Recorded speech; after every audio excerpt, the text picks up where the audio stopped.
Assalamualaikum warahmatullahi wabarakatuh. Waalaikumsalam. Alhamdulillahi wa kafa. Salatu wassalamu ala rasulihi Muhammadin al-Mustafa wa ala alihi wa ashabihi ahli sadaqi wal wafa' wa ba'du. Bapak Ibu jemaah yang dirahmati Allah tabaraka wa taala, pagi ini insyaallah akan menyampaikan kuliah subuh Ustaz Itang Rusmana MH yang alhamdulillah beliau sudah hadir. Terima kasih atas kehadirannya Ustaz, dan pada beliau kami persilakan. Bismillahirrahmanirrahim. Assalamualaikum warahmatullahi wabarakatuh.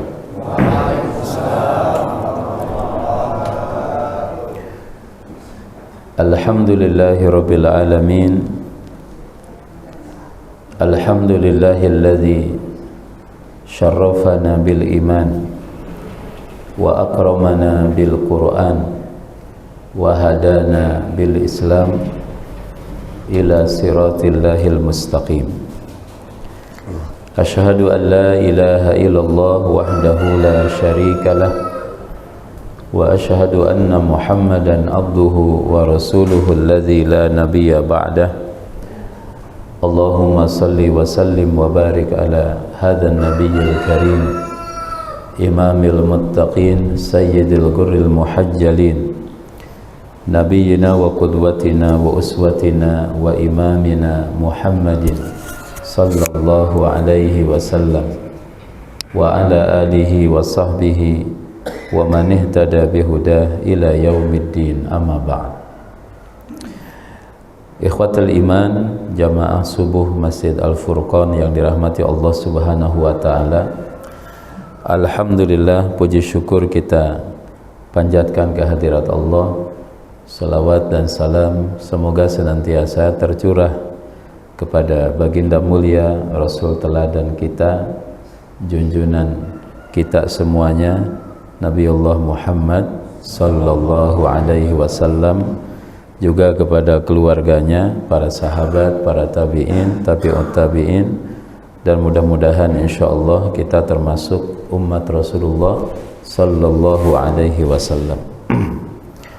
Ikhwatul iman yang dirahmati Allah subhanahu wa ta'ala, mohon didoakan, sudah hampir 5 hari ya, Masjidil Aqsa ditutup sama Zionis. Tidak ada sholat, bahkan kemarin juga tidak ada sholat Jumat di Masjidil Aqsa. Kosong melompong jamaah sekalian. Ditutup oleh Zionis dengan alasan lagi perang. Begitu. Nah, wallahu a'lam bishawab, mungkin ini juga akal-akalan. Jadi mereka menjadikan alibi peperangan untuk menguasai secara penuh kompleks Masjidil Aqsa. Bahkan juga ada analisa, mungkin saja Israel itu akan tanda petik menghancurkan Masjidil Aqsa dengan mengaitkan itu dihancurkan sama Iran. Padahal Iran tidak nyerang ke situ. Ya, tapi karena lagi ada momentum, maka mereka gunakan momentum itu untuk merealisasi tujuan besar selama ini, menghancurkan Masjidil Aqsa, kemudian diganti dengan yang mereka yakini atau yang mereka anggap sebagai harta warisan ya. Nah, ini juga cara ini jamaah sekalian terjadi kemarin. Jadi ada kilang minyak di Saudi ya, dibom, kemudian kilang minyak di Bahrain, di beberapa tempat gitu.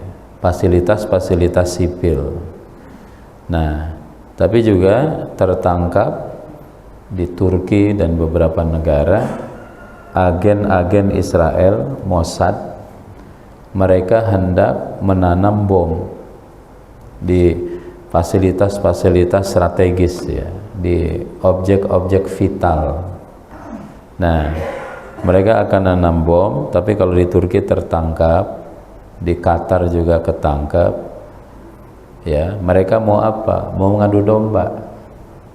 Jadi nanti kilang minyak diledakkan, ini diledakkan, ini diledakkan, dan mereka mengatakan ini yang melakukan Iran, sehingga negara-negara Teluk ini ketarik semuanya ke dalam front pertempuran terbuka antara negara-negara Teluk, negara-negara Islam dengan Iran. Kalau itu terjadi, mundurlah mereka tuh, tinggal tepuk tangan jamaah sekalian. Ya, kalau sesama kita berantem. Nah, mudah-mudahan tidak sampai di situ. Termasuk juga dalam kasus Masjidil Aqsa ini. Jangan-jangan mereka punya niat yang lebih daripada itu. Ya, sudah ditutup, perbatasan Gaza juga ditutup, Masjidil Aqsa ditutup dengan dalil terjadi perang, padahal mereka punya niat yang lain di situ. Kita doakan ya, mudah-mudahan Allah Subhanahu wa taala insyaallah pasti melindungi kiblat pertama umat Islam, ya, masjid ketiga setelah Masjidil Haram, Masjid Nabawi, dan jamaah sekalian, dia merupakan tempat suci yang kedua, sanil masjidain, masjid kedua yang dibangun di bumi ini, dan masjid ketiga yang memiliki kedudukan sebagai Masjidil Haram, ya, Haramain, salisul Haramain, Masjidil Haram, Masjid Nabawi, dan Masjidil Aqsa. Ikhwatal iman dirahmati Allah, pada hari ini 17 Ramadan. 17 Ramadan itu dalam sejarah ada peristiwa, minimal saya sampaikan 2 peristiwa besar. Peristiwa pertama dalam sejarah Islam di 17 Ramadan terjadinya jamaah sekalian konfrontasi perang pertama di dalam Islam, isbatil wujud, untuk meneguhkan eksistensi umat yang terjadi pada perang Badar. 17 Ramadan 2 Hijriah, ya, itu perang Badar itu. Harinya hari Jumat. Jadi kalau saudara kita yang kemarin saumnya lebih dulu, itu pas banget itu 17 Ramadannya itu, ya, hari Jumat 17 Ramadan tahun 2 Hijriah. 17 Ramadan Jumat, 17 Ramadan 1447 Hijriah. Di hari Jumat jamaah sekalian, di bulan Ramadan.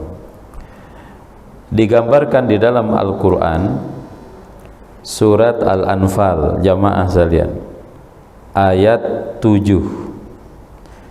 Allah berfirman, a'udzubillahi minasyaitonir rajim, wa idh ya'idukumullahu ihdat ta'ifataini annaha lakum. Wa idh ya'idukum, dan ketika Allah janjikan kepada kalian wahai orang beriman. Wa idh ya'idukumullah ihdat ta'ifataini, salah satu dari 2 kelompok. Annaha, salah satu dari 2 kelompok itu, annaha lakum, akan kalian hadapi.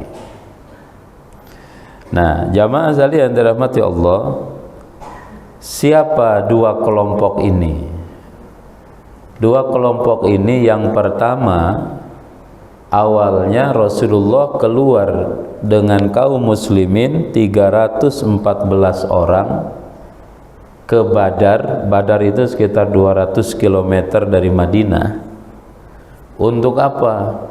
Untuk mencegat kafilah dagang Quraisy yang baru pulang dari Yaman atau dari Syam, ya, dicegat oleh kaum muslimin. Sebagai apa? Kenapa dicegat? Situasi kaum muslimin dengan orang Quraisy waktu itu sedang situasi perang. ya, bukan situasi damai. Situasi perang memungkinkan kedua belah pihak, kedua kelompok untuk melakukan manuver-manuver. Kaum muslimin berencana untuk mencegat kafilah dagang mereka sebagai ganti dari harta kaum muslimin yang diambil oleh orang-orang musyrikin yang ada di Mekah, aset kaum muslimin yang ditinggalkan oleh kaum muhajirin di Mekah. Kaum muhajirin meninggalkan rumah, meninggalkan ladang, meninggalkan kebun, peternakan, harta dan lain sebagainya. Mereka tinggalkan di kota Mekah. Diambil aset itu oleh orang-orang musyrikin.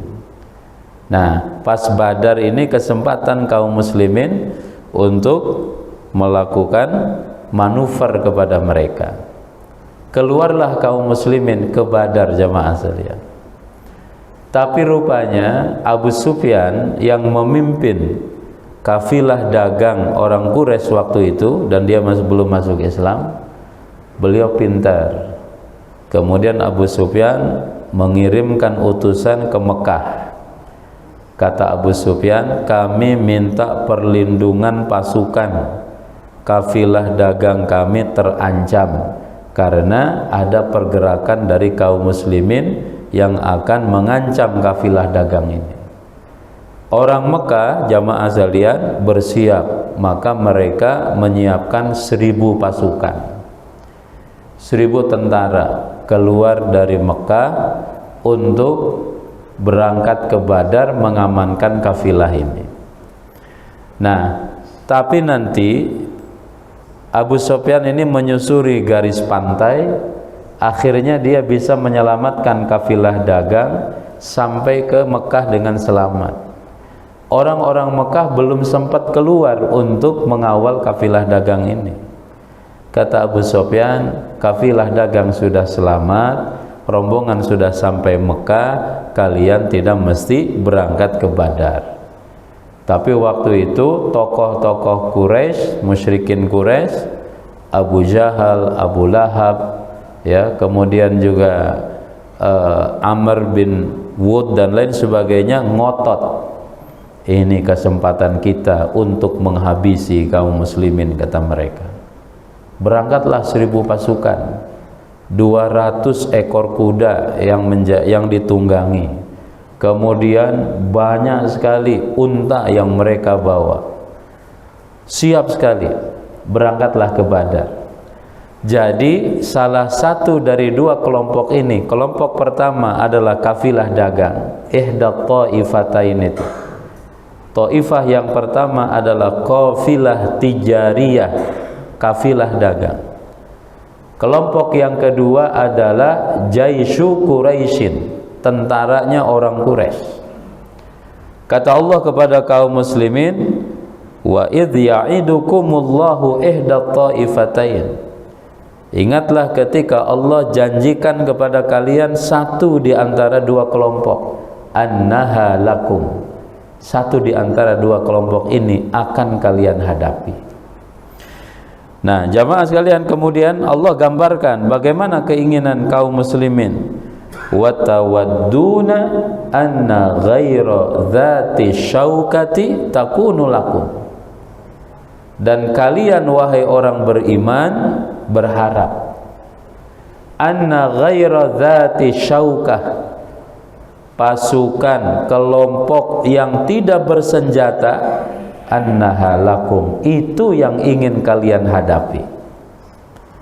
Perasaan, psikologis, keinginan, kemauan orang-orang beriman, pengennya, maunya yang dihadapin itu yang enggak ada, yang enggak bawa senjata.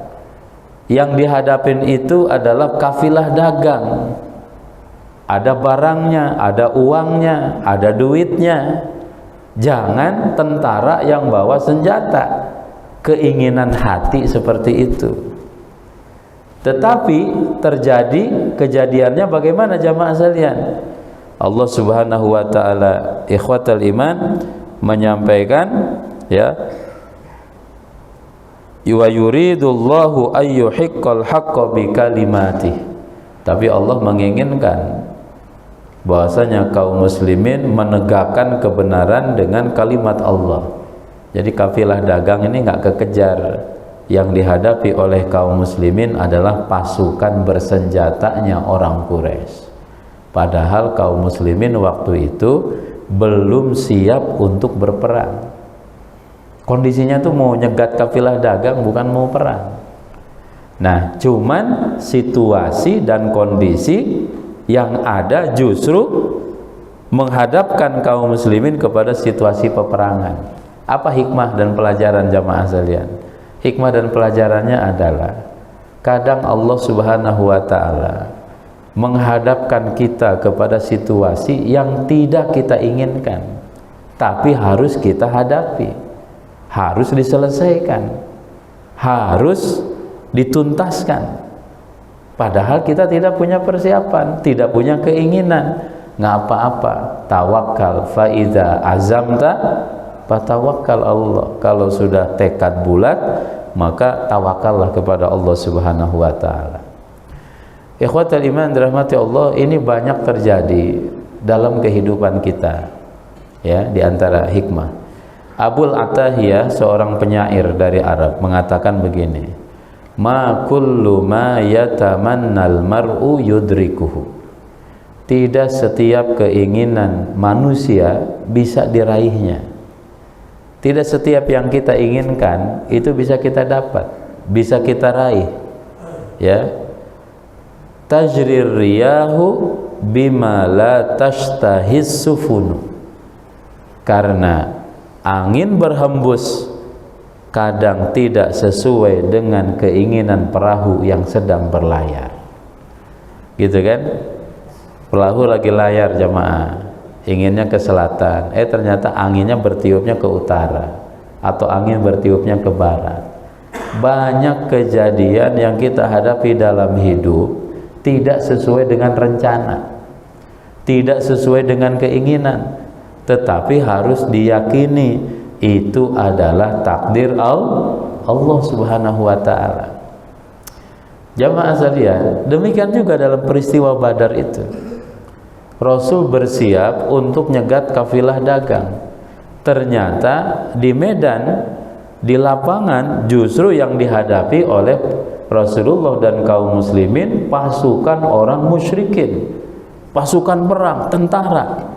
Maka pada waktu itu, sebelum Nabi putuskan kita hadapi apa enggak, Rasulullah nanya tuh kepada kaum muslimin, nanya kepada kaum muhajirin.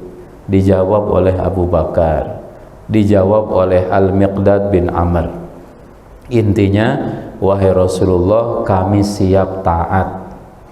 Wahai Rasulullah, kami siap nunggu perintah, kami siap menunggu komando. Engkau putuskan apa, kami siap, kami taat kepadamu. Sam'an wa ta'atan, kami dengar dan kami taat. Sami'na wa ata'na, kami siap dengar, kami siap taat. Tapi Rasulullah nanya terus kepada kaum muslimin, jamaah, ya. Kata Nabi sallallahu alaihi wasallam, abdi ara'akum ayuhan nas. Ya, bagaimana pendapat kalian wahai kaum muslimin?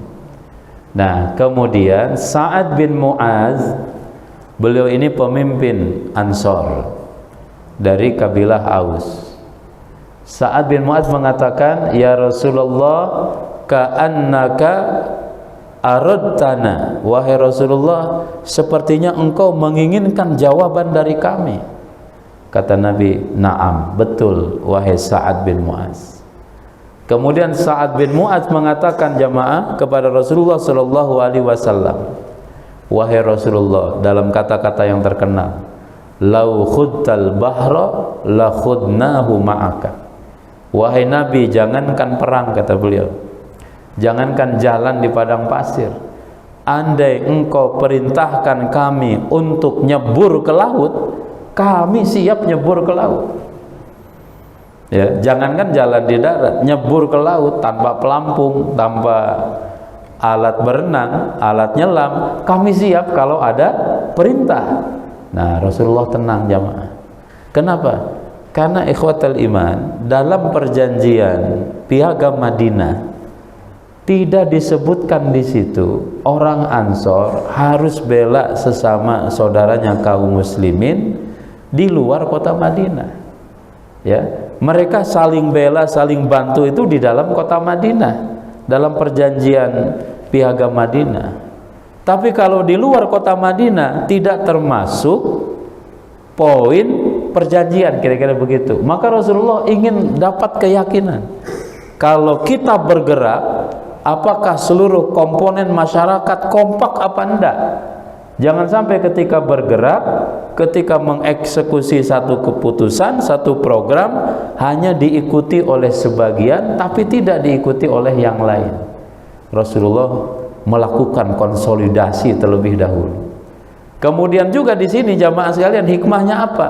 Nabi menghargai pendapat orang. Islam tidak memaksa.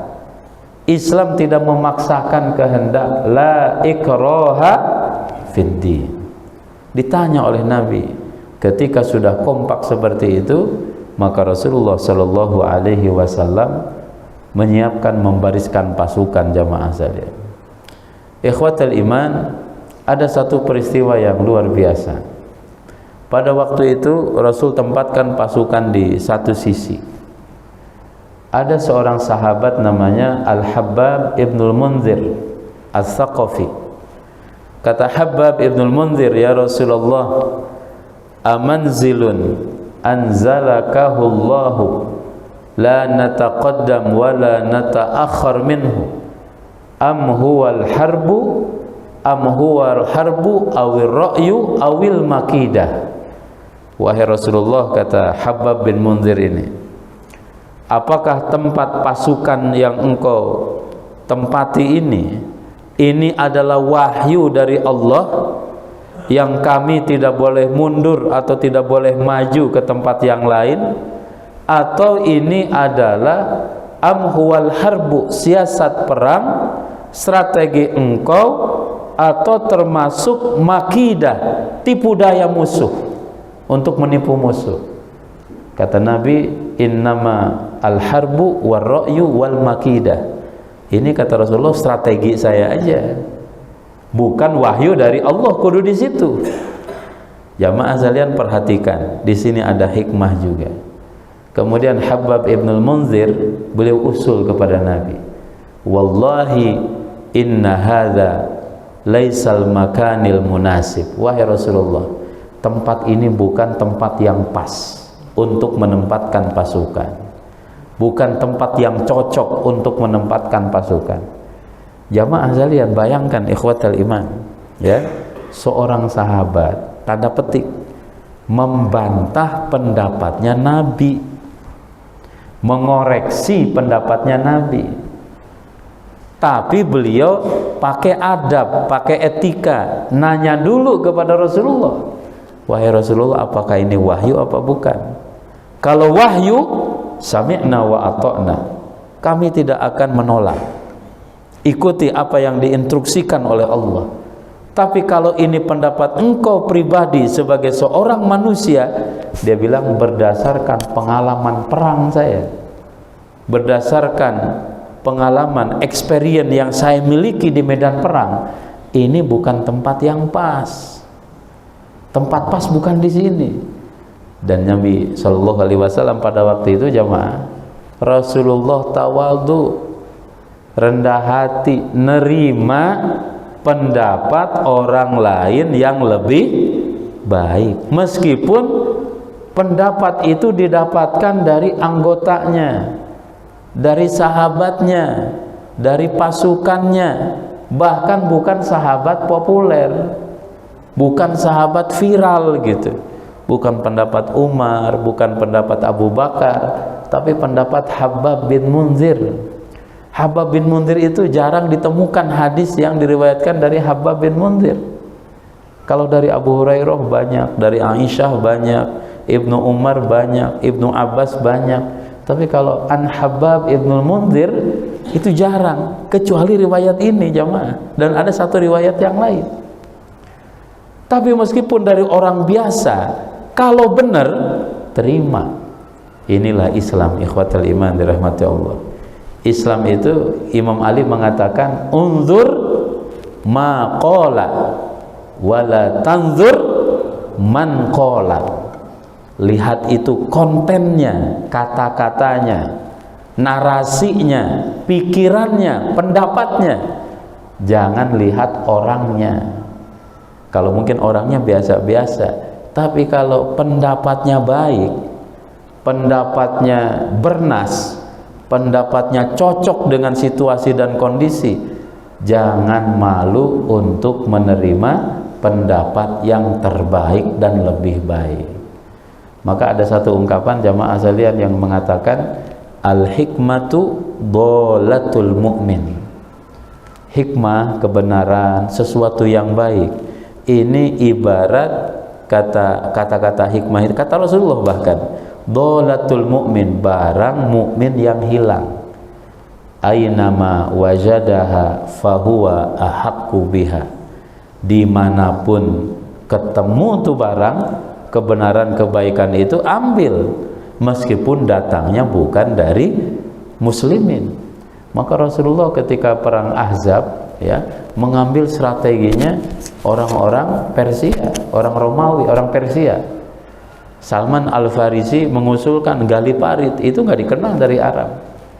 Rasulullah terima, dan Rasul nggak mengatakan ini bid'ah nih, ya bukan dari Islam, nggak apa-apa, selama dia bukan ibadah, ya bukan ibadah mah boleh jamaah sekalian. Kan masih ada kaum muslimin sebagian yang ya, ada satu cerita gitu, ada orang bertamu kepada seorang syekh, pada seorang ustaz. Nah, diterima sama ustaz. Kemudian di ruang tamunya itu ada meja, ada kursi. Ini tamu-tamu ini bilang, wah ini bid'ah nih katanya. Di zaman Nabi nyambut tamu itu nggak ada meja, nggak ada kursi, lesehan. Akhirnya itu kaki-kaki kursi sama meja dipatahin sama tamu ini. Karena dianggap bid'ah sama dia. Ketika datang tuan rumah kaget, meja dan kursinya udah patah kakinya. Ya akhirnya dijamu lah seadanya. Tapi tuan rumah ini pintar jamaah sekalian. Mereka ini datang ke rumahnya dia, bawa motor, bawa mobil, dikempesin bannya sama dia. Nah ketika mereka mau pulang nih tamu ngelihat ban motornya pada kempes. Kata Suhaibul Bait, ya kan di zaman Nabi kagak ada motor katanya kan. Ya kalau mau kemana-mana pakai onta aja. Nah baru ngeh jamaah sekalian. Nah bab itu tuh nggak mesti berdebat apakah ini ya bid'ah sunnah, nggak ada bab itu mah. Muamalah mah bebas-bebas aja jamaah sekalian. Kalau bab ibadah baru berlaku. Nah Rasul terima dari siapapun asal itu kebenaran. Kemudian juga hikmah di sini apa? Rasul mendidik sahabat, ya. Mohon maaf, tidak mendidik sahabat untuk taklid buta. Daya kritisnya itu dibangun, daya inovasinya dipelihara, daya jelajah ya, berpikir bebas, menyampaikan pendapat, menyampaikan gagasan, itu dididik oleh Rasulullah. Tidak mendidik sahabat untuk taklid buta. Pokoknya kalau kata saya A, kalian harus A. Enggak. Bebas berpendapat jamaah sekalian. Bebas bermusyawarah. Inilah Islam. Ikhwatul iman dirahmati Allah Subhanahu wa taala. Menggunakan akal fikiran. Afala ta'qilun. Afala tatafakkarun. Ya. Kemudian juga fasiru fil ardi kaifa kana aqibatul mukadzibin. Silahkan jalan di muka bumi, fikirkan, analisa apa yang terjadi kepada orang-orang yang mendustakan ayat-ayat Allah Subhanahu wa taala. Ini cara Islam dalam mendidik generasi. Ya, tidak hanya kalau bahasa kita tuh yes man gitu ya. Iya-iya aja, nggak ada. Jangan sampai menjadi generasi yang munafik, generasi yang ABS, asal bapak senang, nggak boleh. Kudu apa namanya itu secure ya, kudu jelas, kudu clear dan asli, ya asli gitu. Yang benar-benar katakan benar, yang salah katakan salah. Tidak boleh menyembunyikan kebenaran. Yang benar dikatakan salah atau yang salah dikatakan benar. Ini tidak diajarkan di dalam Islam. Jamaah sekalian dirahmati Allah Subhanahu wa taala, itu kejadian pertama ya, secara singkat. Secara singkat juga kejadian kedua apa yang terjadi di 17 Ramadan itu?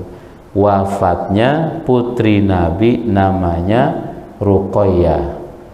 Ya, namanya Ruqayyah. Putri Nabi itu wafat ketika peristiwa Badar. Makanya sahabat Utsman, suami Ruqayyah, itu tidak ikut perang Badar. Bahkan Ruqayyah sudah dimakamkan ketika kaum muslimin pulang dari Badar ke Madinah, tidak bertemu dengan ayah kandungnya Rasulullah Sallallahu Alaihi Wasallam. Dan kemudian Rasulullah menikahkan kembali Utsman dengan putrinya yang lain, Ummu Kulsum. Maka Utsman mendapatkan gelar Dzu an-Nuraini, Dzun Nuraini, si pemilik dua cahaya. Apa maksudnya? Karena hanya Utsman, dan hanya Utsman di dunia ini dari semenjak Nabi Adam sampai nanti hari kiamat yang menikahi dua putri seorang nabi. Itu hanya Utsman bin Affan radhiyallahu anhu. Nggak ada nabi-nabi yang lain. Nabi Musa menikahi salah satu dari putrinya Nabi Syuaib. Ihdabnatayya, kata Nabi Syuaib, nikahi, silahkan nikahi, pilih satu di antara dua istri, dua anak perempuan saya. Utsman menikah dua putri Rasul, dua putri Nabi, dan ini sangat spesial sekali. Kejadian ketiga jamaah sekalian di perang di tanggal 17 Ramadan itu apa? Syahidnya, terbunuhnya Khalifah Ali bin Abi Thalib. 17 Ramadan tahun 40 Hijriah di Kufah di Irak. Pada waktu itu Ali, jamaah dirahmati Allah, ya, lagi sholat, dibunuh oleh orang Khawarij namanya Abdurrahman bin Muljim atau Muljam. Nah, ini Khawarij ini punya pikiran yang tatoruf namanya, ya, pemikiran bahasa sekarang namanya apa itu ya, pokoknya senang dengan kekerasan, radikal gitu. Bayangkan, bunuh sahabat Nabi. Memang waktu itu kaum muslimin lagi ada konflik, ya, konflik antara Ali dengan Muawiyah. Kata Khawarij, supaya konflik ini selesai, ya, maka kita habisi nih kedua pemimpin ini. Maka diutuslah, bersepakat mereka untuk membunuh Ali dan membunuh Muawiyah. Abdurrahman bin Muljim ini siapa? Hafidz Quran, hafal 30 juz jamaah sekalian. Tapi hafalan 30 juz ini kalau cara pikirnya tidak dibina, tidak diarahkan, kacau juga. Ya, dia berangkat ke Kufah dan dia berhasil menyelinap dan dia berhasil menusuk Ali bin Abi Thalib, menusuk, ya, Ali bin Abi Thalib sampai beliau syahid. Sementara yang membunuh, yang bertugas untuk membunuh Muawiyah, gagal dalam menjalankan misinya. Pikiran-pikiran seperti ini tuh banyak juga hari ini. Mohon maaf, misalkan ada gerakan takfir, ya, gampang mengkafirkan orang lain. Kalau tidak satu fikroh gitu, satu pemikiran, kafir. Ini bahaya. Ya, tidak boleh seperti itu. Yang menganggap diri paling benar, yang lain salah. Nggak boleh begitu jamaah sekalian. Ya, selama kalau ada perbedaan furu'iyah di cabang, ya, di cabang. Contoh misalkan jumlah rakaat taraweh, ya, 11, 23, nggak apa-apa, biarkan saja. Karena memang riwayatnya juga ada. tidak harus memaksakan diri mana yang terbaik, mana yang paling benar, nggak mesti. Terlebih ini ibadah sunnah, nggak mesti. Tapi kalau ada misalkan kelompok yang meyakini sholat subuh itu 4 rakaat, nah ini mesti didebat, mesti diberikan keyakinan Anda menyimpang. Tapi kalau ibadah-ibadah sunnah yang riwayatnya banyak, kunut nggak kunut, kemudian jumlah rakaat tarawih dan lain sebagainya, itu namanya khilaf mu'tabar, perbedaan yang memang terjadi di zaman para ulama, para khalifah. Itu biasa gitu. Jangan kita terpecah belah dengan perbedaan-perbedaan yang bukan prinsipil atau perbedaan yang furu'iyah, perbedaan di cabang, jamaah sekalian. Nah, ikhwatal iman dirahmati Allah, syahid Imam Ali Ibn Abi Thalib radhiyallahu an itu pada 17 Ramadan tahun 40 Hijriah. Nah, dan masih banyak kejadian-kejadian yang lain di 17 Ramadan, tapi saya cukupkan 3 poin itu ya, mudah-mudahan menjadi pelajaran bagi kita semuanya insyaallah. Dan bil khusus Ramadan ini ya, terjadi konflik di Timur Tengah, kemudian juga ada sekian ribu jamaah umroh yang belum bisa balik ya, efek dari perang ini. Ya mudah-mudahan semuanya dilancarkan, semuanya dimudahkan. Kalau ini berkepanjangan terus, ada yang menganalisa juga ya minimal 3 sampai 4 bulan katanya. Ini akan berefek juga kepada ibadah haji jamaah sekalian, ibadah haji, ibadah umroh dan lain sebagainya. Karena pusat konflik itu ada di wilayah Timur Tengah, di situs-situs di negara yang memang tempat tujuan ibadah haji kaum muslimin. Semoga Allah berikan keamanan, keselamatan dan juga persatuan umat agar bisa bersatu padu kuat untuk menghadapi musuh-musuhnya yang tidak suka kepada Islam. Dan sekali lagi juga doakan Gaza, doakan Palestina, kita doakan Masjidil Aqsa, mudah-mudahan Allah Subhanahu wa taala lindungi, Allah bebaskan dari cengkraman Zionis penjajah, dan kita bisa sholat di Masjidil Aqsa dalam keadaan Masjidil Aqsa sudah bebas, suci, bersih dari tangan-tangan Zionis penjajah yang mengotorinya. Amin ya rabbal alamin. Demikian wallahu a'lam bishawab. Mudah-mudahan ada manfaat. Aqulu qouli hadza wastaghfirullah li wa lakum wa sallallahu ala nabiyyina Muhammad wa ala alihi washabbihi ajmain. Wassalamu alaikum warahmatullahi wabarakatuh.